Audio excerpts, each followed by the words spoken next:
आखिर पूर्व सेना अध्यक्ष की किताब में ऐसा क्या है जिससे पूरे देश में बवाल मचा हुआ है। सहगल ने IANS से बातचीत में कहा कि जनरल नरवणे 2022 में रिटायर हुए हैं।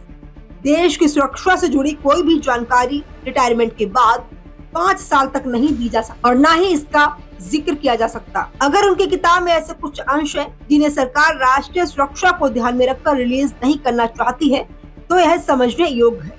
राष्ट्रपति द्रौपदी मुर्मू के अभिभाषण पर धन्यवाद प्रस्ताव पर चर्चा के दौरान नेता प्रतिपक्ष राहुल गांधी ने पूर्व सेना प्रमुख नरवणे की बिना पब्लिश किताब के कुछ अंशों का जिक्र किया। इसका जबरदस्त विरोध हुआ। इस पर रक्षा विशेषज्ञ PK सहगल ने अपनी राय दी। सहगल ने IANS से बातचीत में कहा कि जनरल नरवणे 2022 में रिटायर हुए हैं।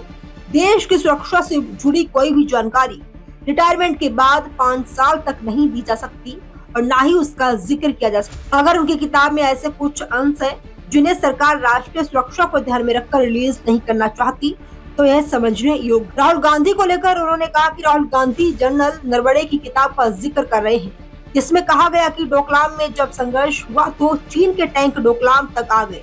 गलवान में भी टैंक बेहद करीब आ गए थे, लेकिन डोकलाम 2017 में हुआ था और 73 दिन तक स्टैंड ऑफ रहा था। असल में उस वक्त हम चीन के ऊपर हावी थे।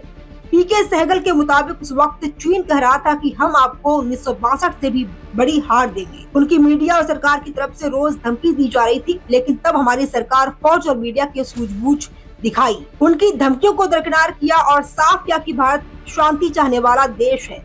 उन्होंने कहा कि तनाव के समय भारत ने साफ कर दिया था कि हम लड़ाई नहीं चाहते, लेकिन अगर लड़ाई थोपी गई तो हम हर तरह से तैयार हैं। इसके बाद 73 दिन के तनाव के बाद चीन पीछे हट गया।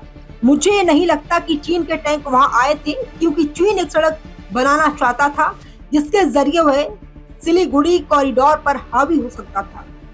वह हमारी मूवमेंट पर भी हावी हो सकता था, लेकिन हमारी फौज ने उन्हें सड़क नहीं बनाने दिया। उस समय चीन को भी पीछे हटना पड़ा। PK सहगल ने कहा कि जनरल नरवणे ने अपने कई भाषणों में अपनी किताब के कुछ अंशों का जिक्र किया है।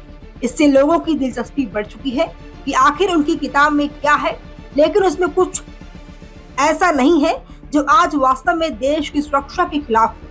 पारदर्शिता और लोगों की दिलचस्पी को देखते हुए सरकार को उनकी किताब को पब्लिश करने की अनुमति दे देनी चाहिए।